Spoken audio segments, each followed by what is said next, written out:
तो फिल्म की शुरुआत फिल्म की मेन कैरेक्टर रूमी से होती है। रूमी अपनी मॉम के साथ अपना एक छोटा सा रेस्टोरेंट चलाती है, जिसका खाना बहुत मजे का होने की वजह से वो बहुत ही ज्यादा फेमस, लोग उसे बहुत ज्यादा पसंद भी करते हैं और वो इंटरनेट पर आजकल वायरल भी। इसलिए उसका और उसकी मॉम का इंटरव्यू हो रहा होता है और इस इंटरव्यू में हमें ये भी पता चलता है कि जहाँ ज्यादा लोग इस रेस्टोरेंट को पसंद करते हैं वहीं पर अब ये रेस्टोरेंट बंद, क्योंकि जिस जगह पर ये रेस्टोरेंट है एक बहुत बड़ी बिजनेसमैन यहाँ पर एक बहुत बड़ा सा मॉल बनाना चाहते हैं। हालांकि ये लोग अपनी जगह सेल नहीं करना चाहते, लेकिन उन लोगों की वजह से इनके ऊपर बहुत ज्यादा प्रेशर है। यहाँ हमें रूमी के बारे में एक और साइड बात ये पता चलती है कि रूमी की उम्र बहुत ज्यादा नहीं है। वो पढ़ना लिखना चाहती है, यूनिवर्सिटी जाना चाहती है, पर वो ये सारे काम करने के लिए बहुत ज्यादा मजबूर है, क्योंकि बचपन में ही उसके डैड उसकी मॉम को और उसे अकेला छोड़ गए थे। अगर वो पढ़ाई छोड़कर रेस्टोरेंट में अपनी मॉम के साथ काम न करती तो शायद उनके पास अब खाने पीने के लिए भी कुछ ना होता। अब सीन कट होता है और नेक्स्ट सीन में हमें दिखाया जाता है कि रात में कुछ लोग इनके रेस्टोरेंट पर हमला करने के लिए आ जाते। इस टाइम रूमी रेस्टोरेंट के अंदर ही थी और वो रेस्टोरेंट को बंद कर रूमी भी उन बुरे लोगों के हाथ लग जाती है और वो लोग रूमी को बुरी तरह। इस टाइम पर रूमी की मॉम जो उसे रहने के लिए आ रही थी, ये सब देखकर बहुत ज्यादा पैनिक कर जाती हैं और अपनी बेटी को बचाने के चक्कर में कुछ ना समझ में आते हुए अपनी ही गाड़ी इन लोगों के ऊपर चढ़ाने की कोशिश करती, लेकिन ये लोग ज्यादा थे। इन लोगों ने रूमी की मॉम को मजबूर कर दिया कि वो अपनी कार को रोकी और फिर रूमी की मॉम को गाड़ी से निकाल कर वो उन्हें भी मारने लगी। पहले दूसरे वार के बाद ही रूमी की मॉम फुटपाथ पर जा और सर पर चोट लगने की वजह से उनकी वहीं पर। रूमी जो दूर से अपने आप को बचाते हुए ये सब कुछ देख रही थी, उसे अपनी मॉम को भी मरता हुआ देख लिया था और ये सब देखकर वो टूट भी चुकी थी। सीन कट होता है और हमें एक बिल्कुल ही डिफरेंट सीन दिखाया जाता है। ये सीन है आसमान का, जहाँ से एक मेट्रॉइड उड़ता हुआ जमीन के ऊपर। मेट्रॉइड गिरा था, ये एक पहाड़ी एरिया था और यहाँ पर एक झरना, हम देखते हैं कि मेट्रॉइड से कुछ निकल के उस झरने के अंदर मिक्स हो जाता है। कुछ देर बाद सुबह जाती है और यही पानी सियोक नाम का एक आदमी पी जाता है। पानी पीने के बाद सियोक के पेट में दर्द तो होता है, लेकिन वो इस सबको इग्नोर कर देता है क्योंकि इस टाइम उसका ड्यूटी पर जाना जरूरी था। पता चलता है कि वो एक सिक्योरिटी गार्ड का काम किया करता था और एक ईमानदार सिक्योरिटी ऑफिसर तो बिल्कुल ना तो अपनी ड्यूटी अच्छी से करता था और ना ही यहाँ की चीजों का ख्याल अच्छे से रखता। ख्याल तो रखना दूर की बात, वो खुद ही लोगों का सामान चुरा लिया करता था और इस चक्कर में उसे यहाँ के ऑनर से बहुत ज्यादा डांट भी पड़ा करती थी, लेकिन फिर भी वो अपनी हरकतों से बाज नहीं आता था और अपने क्लीग्स को भी ऐसा ही करने का मशवरा देता था। अब उसकी जब फीमेल क्लीग उसी की तरह हरकतें करने की कोशिश करती है, यानी चोरी वगैरह करने की कोशिश करती है, तो बेचारी पकड़ी जाती है। अब यहाँ सियोक उसकी मदद करने के बजाय खुद यहाँ से भाग जाता है, अपना मुंह छुपाते हुए कि कहीं वो ना फंस जाए। अब वो एक कन्वीनियंट स्टोर जाकर अपने लिए ड्रिंक ले लेता है और जैसे ही ड्रिंक को पीता है तो दोबारा उसके पेट में उतना ही शदीद दर्द होता है जितना शदीद दर्द उसे सुबह में हुआ था। उस दर्द को बर्दाश्त करने के लिए उसने अपनी मुट्ठी बंद कर दी और अब जैसे ही उसने मुट्ठी खोली तो यहाँ पर एक बहुत ही अजीब काम हुआ। उसके इर्द गिर्द जितनी भी छोटी बड़ी चीजें थी वो सारी अपनी जगह से उठकर दूर गिर। और ऐसा क्यों हुआ और कैसे हुआ सियोक को ये समझ नहीं आई थी, लेकिन स्टोर का ओनर ये सब देखकर सियोक से घबरा जाता है और उसे यहाँ से भेज। अभी जो कुछ सियोक के साथ हुआ था उस पर उसने बिल्कुल ध्यान नहीं दिया। वो घर आया, लेट कर उसने सिगरेट मुंह में लगाई और उसे जलाने के लिए लाइटर, अब लाइटर उसके हाथ से कुछ ही दूरी पर था, लेकिन उस लाइटर तक पहुंचने के लिए भी उसने हिलने की जरूरत महसूस नहीं की। उसने लाइटर के करीब हाथ का इशारा करके रखा, ऐसे जैसे लाइटर खुद ही उसके पास आ जाएगा, और ऐसा हुआ भी। एकदम से लाइटर उड़कर उसके हाथ में आ गया और इस मर्तबा उसे पहली मर्तबा शौक लगा कि ये उसके साथ क्या हो गया। वो एक मर्तबा उठकर भी बैठ गया था, उसने सोचने की कोशिश भी की कि ये सब उसके साथ क्या हुआ, लेकिन फिर उसने सोचा कि शायद मैंने ड्रिंक की हुई है और ये सारा उसी का असर है, उसे हेलुसिनेशन हो रही है। इसीलिए इन सारी चीजों को इग्नोर करते हुए वो तो सिगरेट ऑन कर लेता है, लेकिन यहाँ पर हमें पता चल जाता है कि उसके साथ हो क्या रहा है। असल में सुबह में जो उसने पानी पिया था उसके अंदर मेट्रॉइड की कुछ पावर्स आ गई थी और उन्हीं पावर्स की मदद से अब वो बैठे बैठे अपने दिमाग के जरिए किसी भी चीज को कंट्रोल कर सकता था और दुनिया का हर वो काम कर सकता था जो इंसानों के लिए पॉसिबल। अगर साइंटिफिक लैंग्वेज में बोला जाए तो उसके अंदर साइकोकाइनेसिस की पावर आ गई थी, लेकिन वो नहीं जानता कि अब वो इस साइकोकाइनेसिस से क्या क्या कर सकता। अभी भी अपनी सोचों को साइड पर रखते हुए वो दोबारा से लेट जाता है और तभी उसे किसी की कॉल आती है। फोन को देखकर वो इस तरह चौंक गया जैसे उसे किसी पुलिस की कॉल आई हो, पर यह कॉल उसे उसकी बेटी ने की थी, जो उसे एक बुरी खबर ये देती है कि उसकी वाइफ मर चुकी है। दूसरी तरफ हमें फोन मरी लड़की को दिखाया जाता है और पता चलता है कि वो कोई और नहीं बल्कि रूमी। यही वो इंसान था जो रूमी और उसकी मॉम को 10 साल पहले अकेला, इसीलिए वो रूमी की कॉल आने पर बहुत ज्यादा और अपनी वाइफ के मरने पर सुबह होते ही वो रूमी की मॉम के फ्यूनरल के लिए चला जाता है, जहाँ सभी रूमी के जानने वाले उसे देखकर हैरान होते हैं। यहाँ तक कि वो तो खुद भी रूमी को पहचान नहीं पाता, क्योंकि रूमी को छोड़ जाने के बाद उसने कभी रूमी को देखने की कोशिश भी नहीं की थी।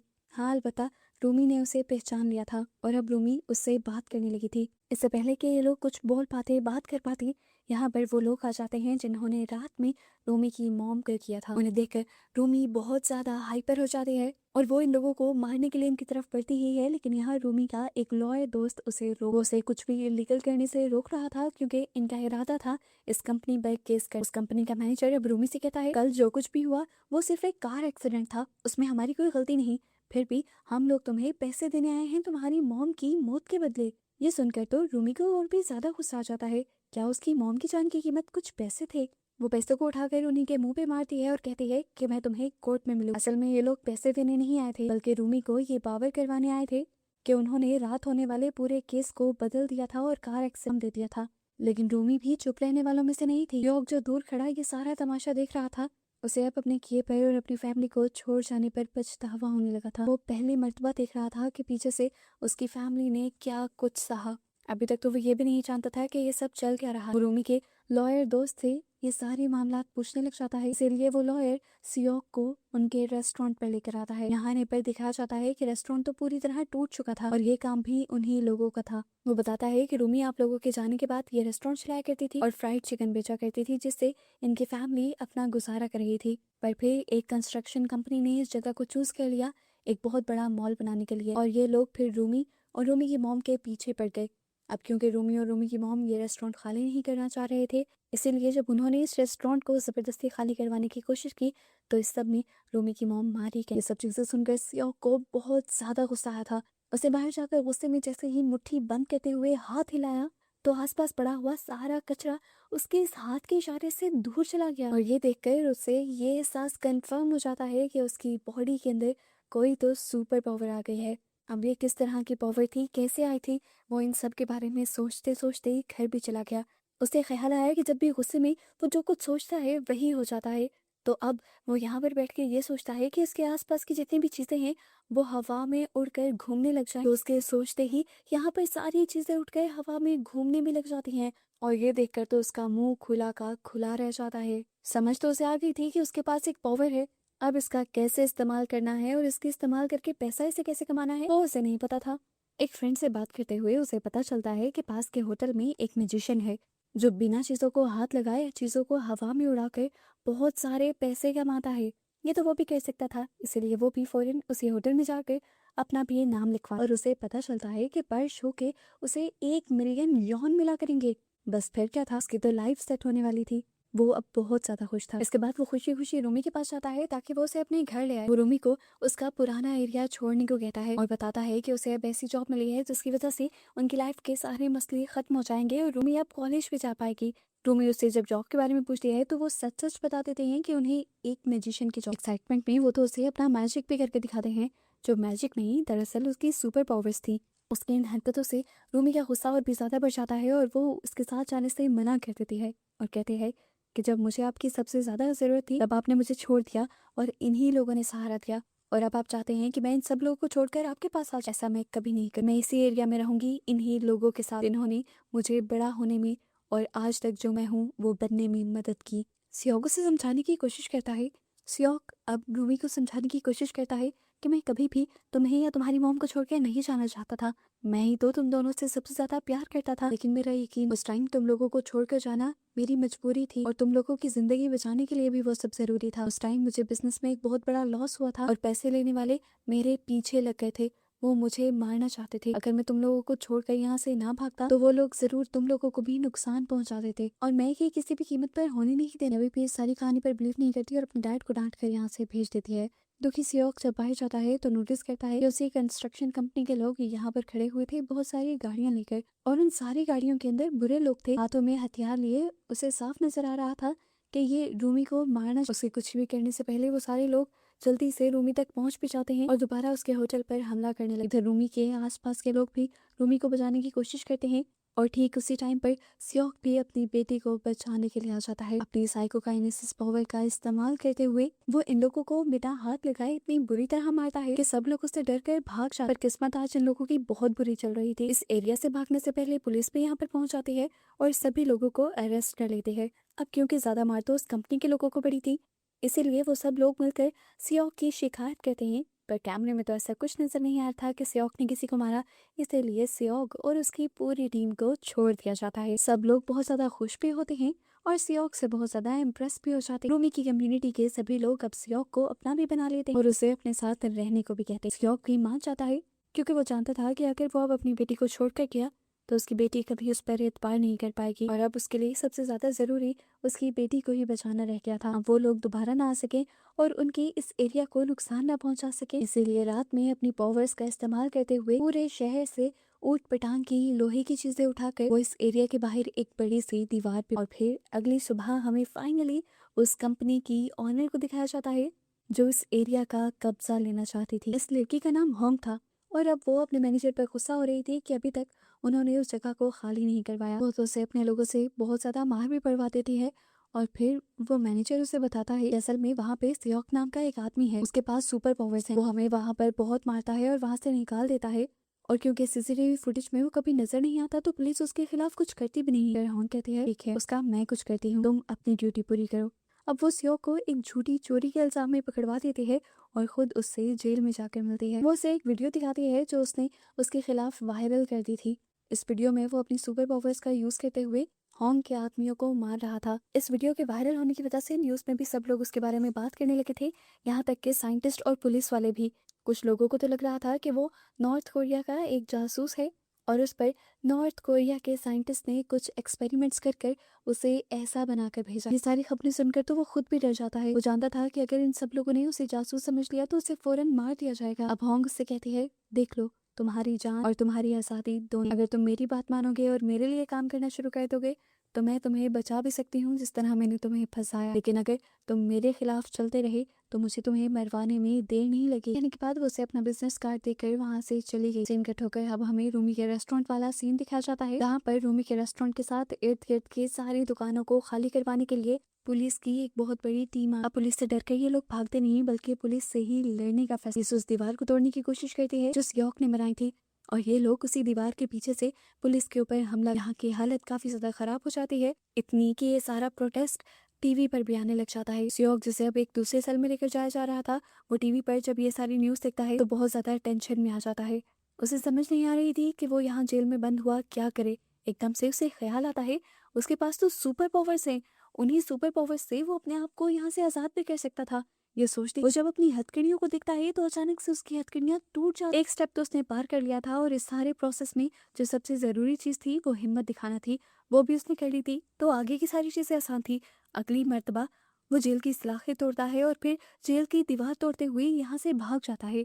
अब उसे ख्याल आता है कि जो भी वो सोचता है वैसा होने लग जाता है। क्या पता वो ये सोचे कि वो उड़ सकता है तो वो उड़ने भी लग जाए। एक मर्तबा, दो मर्तबा, काफी मर्तबा कोशिश करने पर तो वो उड़ नहीं पाता, थोड़ा थोड़ा उड़ता है, अपने आप को स्टेबल नहीं कर पाता, कभी कभार गिर भी जाता है, लेकिन फिर फाइनली उसे अपने आप को स्टेबल करना चाहता है और फिर वो झट से उड़ते हुए अपनी बेटी के पास पहुंच जाता है उसकी मदद करने के लिए। यहाँ रूमी और उसके सभी साथी एक छत पर पहुंच गए थे पुलिस वालों से बचने के लिए और पुलिस के लोग भी उन तक पहुंचने के लिए एक कंटेनर के अंदर बैठकर उस कंटेनर को क्रेन के जरिए छत के ऊपर पहुंचाते। कंटेनर जैसे ही ऊपर पहुंचा तो पुलिस वालों ने निकलकर रूमी और उसके सारे साथियों पर हमला करना शुरू कर दिया।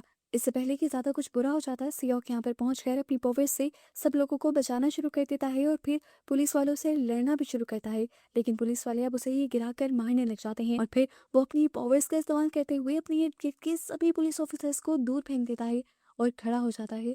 उसे अभी तक रूमी कहीं नजर नहीं आई थी। टेंशन में उसने देखा कि रूमी दूर उस कंटेनर के ऊपर चढ़े हुए उस कंटेनर से गिरने वाले एक पुलिस ऑफिसर को बचाने की कोशिश कर रही है। उसे अपनी बेटी की हिम्मत पर बहुत प्यार आता है और अपनी बेटी की हेल्प करने के लिए वो इस कंटेनर को अपनी पावर्स से इसी छत के करीब खींचने लग जाता है, लेकिन ये कंटेनर बहुत ज्यादा इसे कंट्रोल करते हुए उसका दिमाग हिल गया था, उसके नाक से खून भी आने लगा था, यहाँ तक कि वो हिम्मत हार कर वहीं पर गिर भी। अब वो जो कंटेनर को कंट्रोल कर रहा था उसका कंट्रोल किया हुआ कंटेनर भी आउट ऑफ कंट्रोल हो जाता है और इतनी जोर से हिलता है कि उसमें बैठी हुई रूमी अपने आप को बचा नहीं पाती और नीचे गिर जाती। एक मर्तबा को तो वो ये सब देखते देखते शॉक हो गया।